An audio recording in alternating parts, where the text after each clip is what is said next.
বৃহস্পতিবার পবিত্র রাতে কেউ যদি এই দোয়াটি 100 বার পরে কোনো দিন পৃথিবীর কোনো মানুষের কাছে তার হাত পাততে হবে না। পৃথিবীর সব কিছু তার পায়ের নিচে আল্লাহ হাজির করে দিবেন।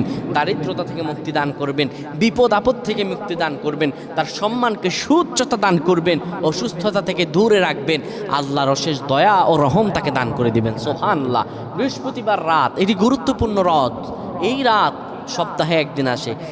আরবিতে রাত আগে আসে, দিন পরে আসে। সুতরাং বৃহস্পতিবারের যে দিন গিয়ে রাত, এটি বৃহস্পতিবার রাত নয়, এটি শুক্রবারের রাত, এটি জুমাবারের রাত, এটি দোয়া কবুলের রাত, আল্লাহর কাছাকাছি হওয়ার রাত। সুবহানাল্লাহ।